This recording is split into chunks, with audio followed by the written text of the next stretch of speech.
केशव नगर राज्य के एक छोटे से गांव में हरिराम नाम का एक सीधा साधा, मेहनती और ईमानदार किसान अपनी पत्नी के साथ खेत में बैठा हुआ था।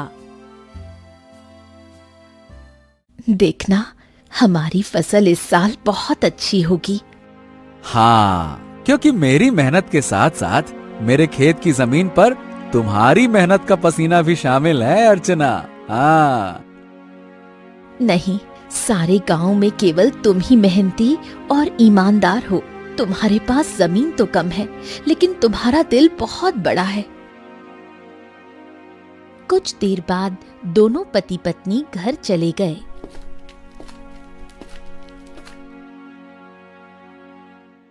मैं तुम्हें एक बात बताना तो भूल ही गई, घर में लकड़ियां खत्म हो गई हैं।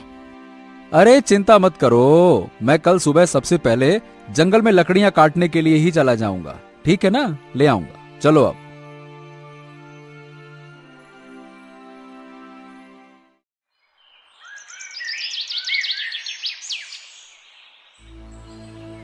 अगली सुबह हरिराम लकड़ियां काटने के लिए जंगल चला गया।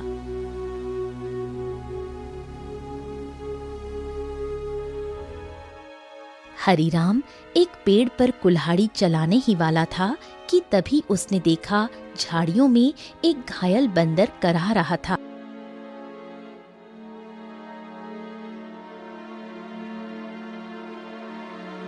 हे भगवान, बाप रे, इस बंदर को तो लगता है किसी ने बुरी तरह से घायल कर दिया है। जरूर किसी जंगली जानवर ने इसके ऊपर हमला किया होगा। बताओ भला, बेचारे का हाथ खून से भरा हुआ है। ओहो हो। हरिराम बंदर के पास बैठा था। काश तू बोल सकता तो बता सकता कि तेरी तकलीफ कहाँ है। फिलहाल तो तेरे हाथ में खून दिख रहा है, लेकिन जिस तरह से तू दर्द से तड़प रहा है ना, बाप रे, तकलीफ तो कहीं और ही है। उसी समय वहां एक साधु आ पहुंचा। कौन हो तुम और बंदर से क्या बातें कर रहे हो? प्रणाम साधु महाराज, मैं तो बस लकड़ियां काटने के लिए जंगल में आया था। इस घायल बंदर को देखा तो इसके ऊपर तरस आ गया। लगता है किसी जंगली जानवर ने हमला किया है इसके ऊपर। देखिए ना, इसके हाथ से खून बह रहा है, लेकिन जिस तरह ये दर्द से तड़प रहा है, मुझे तो लगता है कि इसे कहीं और ही तकलीफ है। बहुत कम इंसान होते हैं जिनके मन में जानवरों के प्रति इंसानियत होती है। रुको रुको रुको। ओम। इतना बोलकर साधु मंत्र पढ़ने लगा। अचानक रंग बिरंगी किरणों से बंदर का जख्म सही हो गया। हाँ, अब ये बंदर तुम्हें बता सकता है कि इसकी तकलीफ कहाँ है। इतना बोलकर साधु वहां से चला गया। बंदर उठकर खड़ा हो गया। मेरे कंधे में बहुत दर्द हो रहा था। हाँ, अब अच्छा लग रहा है। एक शेर ने मुझ पर हमला किया। मैं बचने के लिए दूसरे पेड़ में कूदा। शेर का पंजा मेरे हाथ में लगा और मेरा हाथ घायल हो गया। मैं पेड़ ही नहीं पकड़ पाया और मैं जैसे ही नीचे गिरा, बाप रे बाप, मेरे कंधे में बहुत चोट लग गई थी। अरे, तुम तो बिल्कुल मनुष्य की आवाज में बात कर रहे हो। ये कैसे संभव हुआ? जब साधु ने मंत्र पढ़ा ना, तब मुझे ऐसा लगा कि मेरे अंदर बात करने की शक्ति आ गई है। मैंने बोला और मेरी आवाज तुम तक पहुंच गई। लगता है ये चमत्कार साधु बाबा ने किया है। हाँ।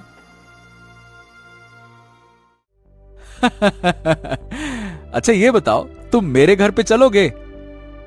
ओहो, अब तुमने मेरी जान बचाई है तो अब तो मैं तुम्हारे साथ ही चिपक गया हूँ। मतलब मैं तुम्हारे साथ ही रहूंगा। और क्योंकि मैं इंसानों की तरह बात करने लगा हूँ, तो मैं बंदरों से अब तो अलग हो गया हूँ ना। क्या करूंगा उन बंदरों के साथ रहकर? अब तुमसे बातें करूंगा जी भर के। चलो, तुम मेरा कोई अलग नाम भी रख सकते हो। बताओ बताओ, मेरा क्या नाम रखोगे? बड़े मजे की बातें करते हो तुम। चलो ठीक है, मैं तुम्हें आज से गोलू कह के पुकारूंगा। क्यों, कैसा नाम है? अच्छा नाम है ना? हाँ, अच्छा नाम है। चलो चलो चलो चलो, घर चलते हैं।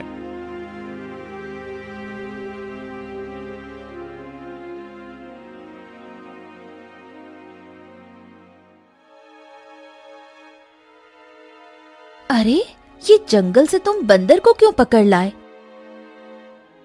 हरीराम पूरी घटना अर्चना को बताने लगा।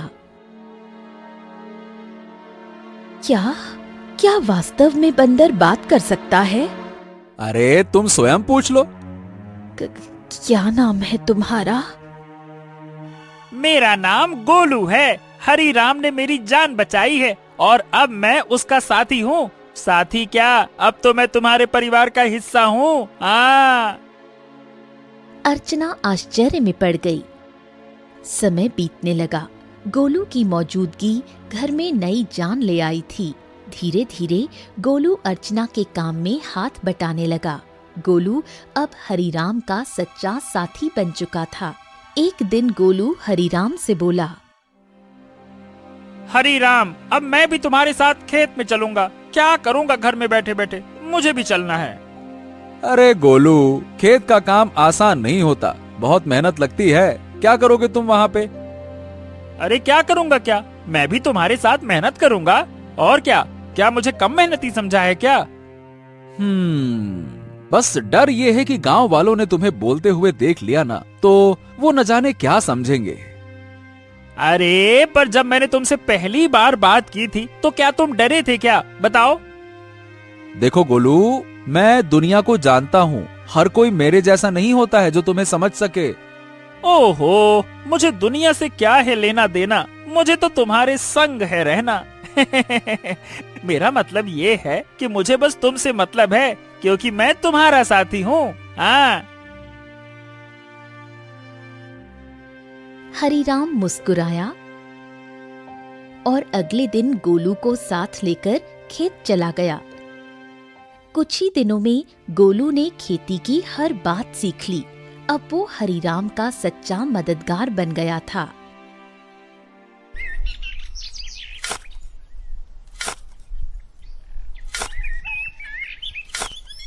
हरीराम, अरे आज की मिट्टी तो बहुत भारी लग रही है।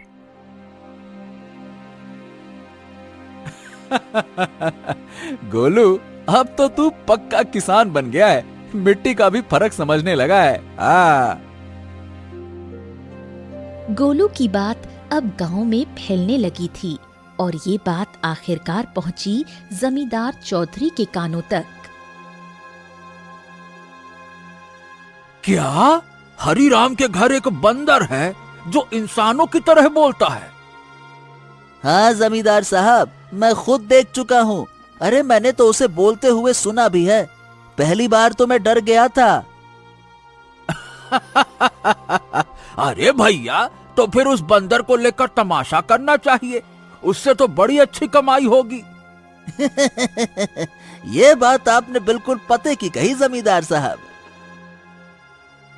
जमींदार की हंसी कुछ देर चली, फिर वो गंभीर हो गया। इस हरीराम की जमीन पर मेरी नजर बहुत समय से है। बाकी सब तो मेरे कर्जदार बन चुके हैं, पर ये ससुरा हरीराम ये कभी झुका ही नहीं। उसकी जमीन बहुत उपजाऊ है जमींदार, बंजर में भी फसल उग जाती है। अरे इसमें मिट्टी का कोई खेल नहीं है भीमा। उसकी किस्मत और सितारे बुलंद है, पर जिस दिन वो सितारे गिरेंगे ना, उसी दिन ये खेत मेरा होगा और हरीराम मेरे कदमों में होगा, देख लेना तुम।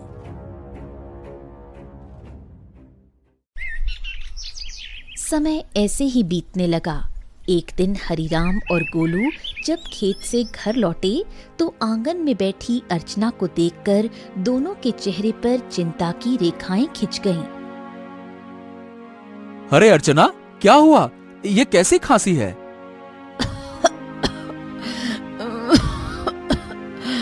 कुछ दिनों से खांसी हो रही है, अब तो दिन ब दिन और भी बढ़ती जा रही है। हरीराम, इसे नजरअंदाज मत करो, किसी अच्छे वैद्य को तुरंत बुलाना चाहिए।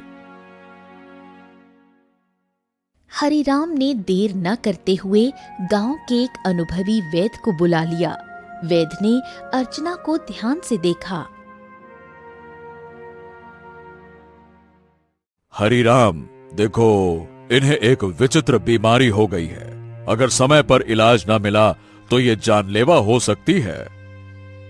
हाँ, नहीं नहीं नहीं नहीं वैद्य जी, आप तो इलाज शुरू कीजिए, मैं कोई कसर नहीं छोड़ूंगा।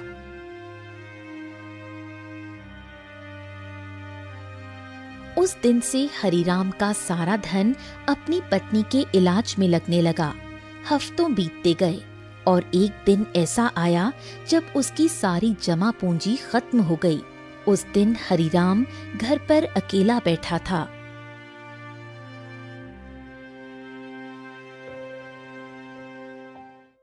ऐसे उदास मत बैठिए, मैं अपने आप ठीक हो जाऊंगी। ऐसा ऐसा मत कहो अर्चना, मैं तुम्हें इस हालत में नहीं देख सकता। तो अब क्या करोगे? जो कुछ था सब तो मेरे इलाज में लगा दिया। अब तो बीज खरीदने तक के पैसे नहीं बचे। हरिराम सिर झुकाए बैठा था। तभी गोलू तेजी से दौड़ता हुआ आया। हरिराम, हिम्मत मत हारो। तुम्हारे 2 भाई इस गांव में रहते हैं और तुमसे ज्यादा धनी भी हैं। उनसे मदद क्यों नहीं मांगते हो, हैं? हरिराम को ये बात ठीक लगी।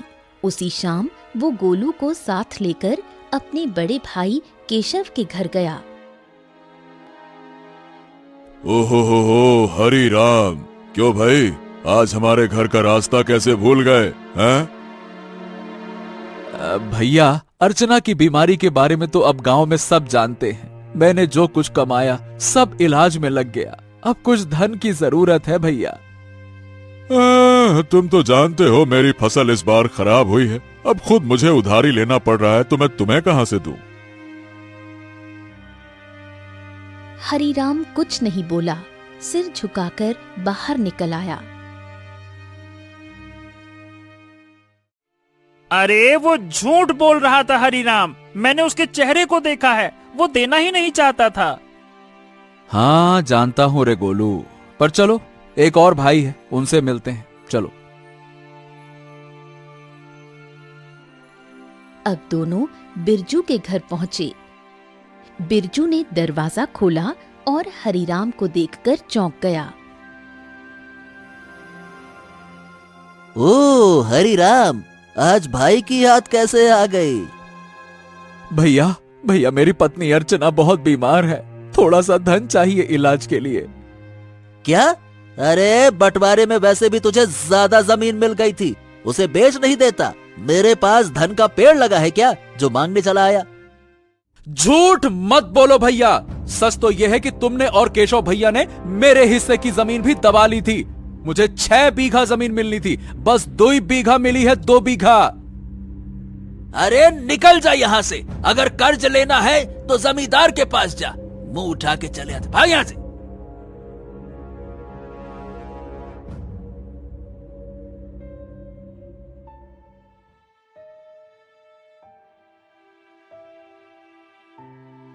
कैसे भाई हैं तुम्हारे हरिराम, एक भी मदद को तैयार ही नहीं है। हाँ, इस दुनिया में इंसान ऐसे ही होते हैं, मतलबी, अपना पराया कुछ नहीं देखते। तो अब क्या करोगे? क्या जमींदार के पास जाओगे? हाँ, मजबूरी है गोलू, मैं नहीं जाना चाहता था, इसीलिए तुम्हारे कहने पे भाइयों के पास गया। अब तुम ही बताओ, मेरे पास और क्या रास्ता बचा है, बताओ।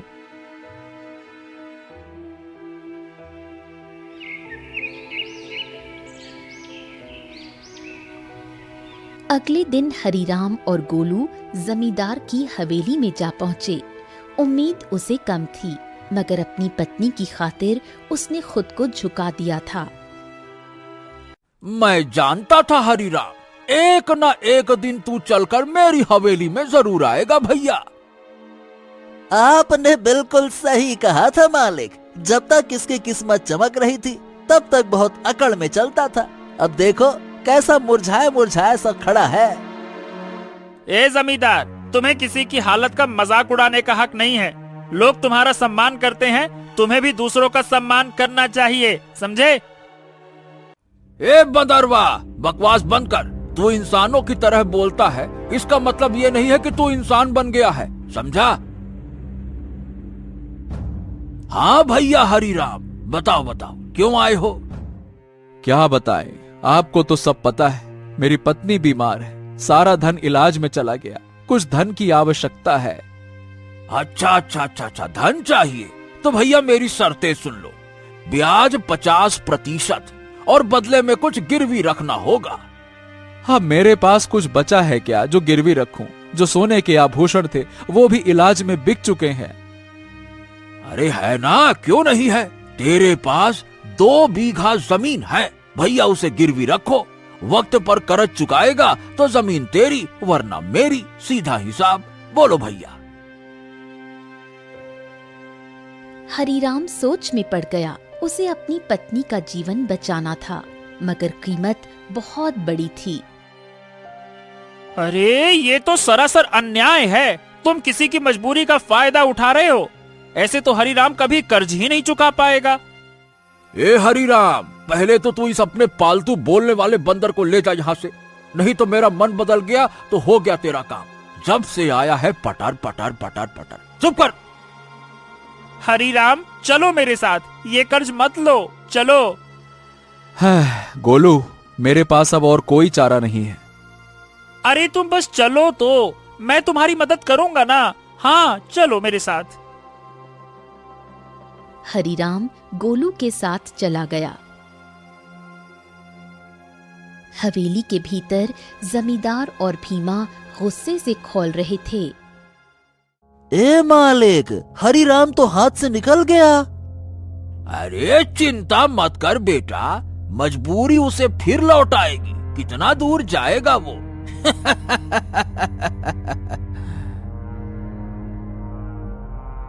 हरीराम गोलू के साथ घर पर आ पहुंचा और गोलू तुरंत वहां से चला गया। शाम तक गोलू लौटकर नहीं आया। हरीराम और अर्चना की चिंता बढ़ने लगी। गोलू अब तक क्यों नहीं आया?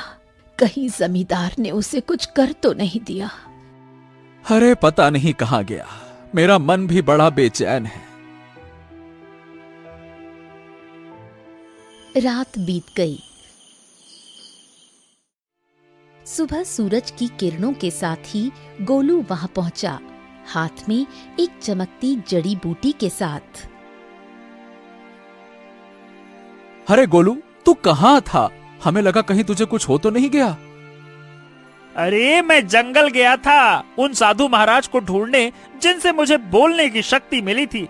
उन्हें मैंने सारी बात बताई और उन्होंने दया करके ये जड़ी बूटी दी है। उन्होंने कहा है कि इससे से बड़ी बीमारी ठीक हो सकती है। हाँ।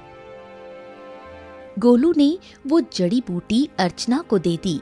कुछ देर बाद अर्चना की आंखों में चमक लौट आई। मुझे बिल्कुल स्वस्थ महसूस हो रहा है, जैसे मैं कभी बीमार ही नहीं थी। हाँ। अर्चना, तुम्हारी खांसी भी ठीक हो गई। और गोलू, तू तो हमारे लिए देवता बन गया। अगर तू नहीं होता तो मैं जमींदार से कर्ज लेकर अपनी खेती भी खो बैठता।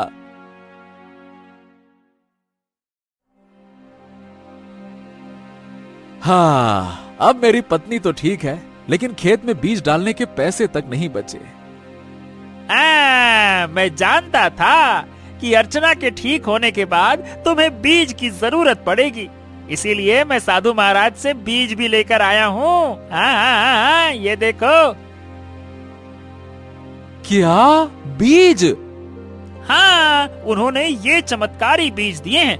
अब देखो, अगर तुम इन्हें अपने खेत में बो दोगे तो ऐसी फसल उगेगी जो पूरे राज्य में किसी ने नहीं उगाई होगी, और सबसे पहले तुम्हारी फसल ही तैयार होगी। हाँ, मजा आ गया ना? इतनी जल्दी? हाँ, लेकिन एक शर्त भी दी है साधु महाराज ने।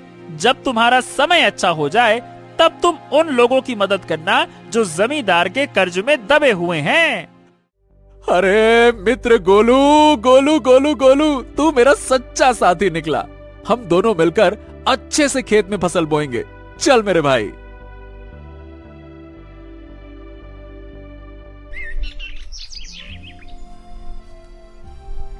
अगले ही दिन हरीराम, गोलू और अर्चना ने मिलकर खेत जोता, बीज बोया और आकाश की ओर देखकर मेहनत का वादा किया। कुछ ही दिनों में हरीराम के खेत में ऐसी फसल लहराई जैसे किसी ने पहले कभी नहीं देखी थी। गांव वाले चकित रह गए। अरे देखो रे देखो, हरिराम के खेत में तो जैसे सोने जैसी फसल लहरा रही है। हाँ हाँ हाँ हाँ हाँ। हाँ, हमारी फसल तो अभी जामी भी नहीं है और इसकी तो फसल भी तैयार हो गई। और उसकी बीवी अर्चना, जो कि महीनों बीमार रही, अब रोज खेत में काम करती है। भैया, ये तो कोई चमत्कार ही लगता है।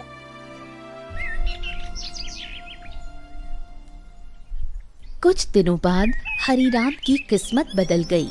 चमत्कारी फसल ने उसे गांव का सबसे सफल किसान बना दिया। बाजार में उसके नाम की चर्चा फैल गई। हरि राम जपो राम नाम, बन गया तू धनवान। जो सोचा था वो हो गया सच। हाँ, वाकई में सच तो हो गया।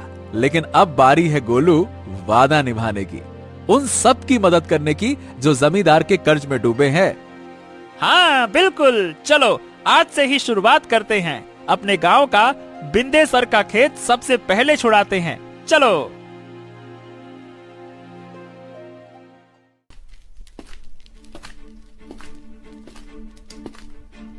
हरीराम और गोलू ने अपना मुनाफा इकट्ठा किया और एक एक कर गांव वालों का कर्ज चुकाने लगे।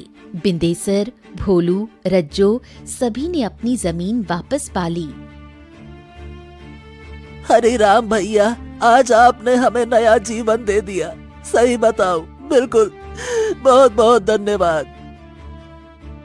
गांव में खुशी लौटने लगी, लेकिन जमींदार के चेहरे पर उदासी छा गई। ये सब देखकर जमींदार गुस्से से अपने साथी भीमा से बोला, हाँ, ए भीमा, तू देख रहा है ना कि क्या हो रहा है?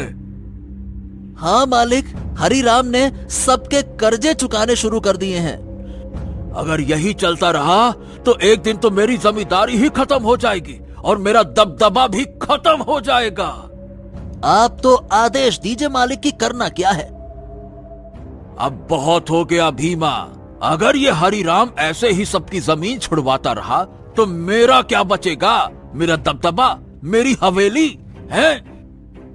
अरे मालिक, आप तो बस आदेश कीजिए, कल ही उसका काम तमाम कर दूंगा। सब खेत में काम करते हैं, वही खत्म कर दूंगा। कहिए। खून जमीन पर गिरे ऐसा मारना साले को, ताकि सबके दिल में डर उतर जाए। जा, हरिराम को मिटा दे, जा।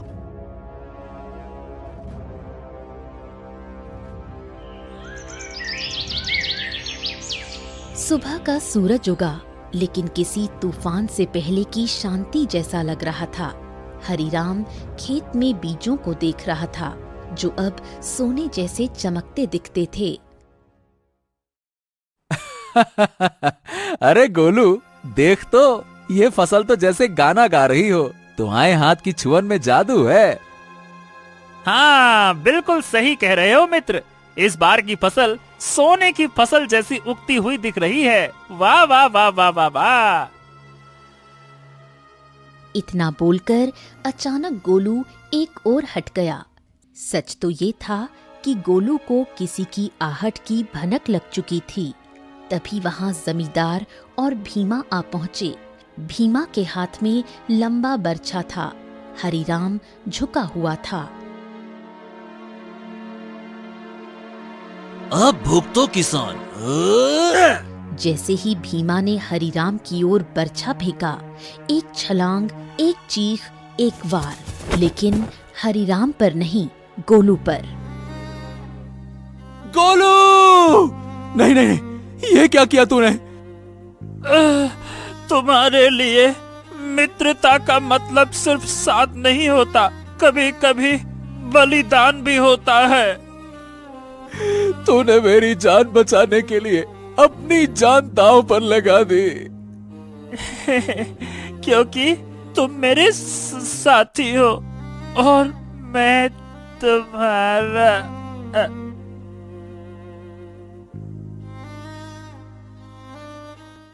जमींदार और भीमा अविश्वास भरी नजरों से घायल गोलू को देखने लगे। भीमा जमींदार की ओर देखकर बोला, अरे ये क्या जमींदार, इस मूर्ख बंदर ने तो हरिराम के ऊपर लगने वाला वार अपने ऊपर ले लिया।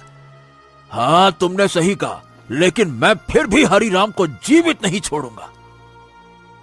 इतना बोलकर जमींदार गोलू की ओर देखकर क्रोधित अवस्था में बोला, अरे तू मूर्ख का मूर्ख बंदर ही रहा।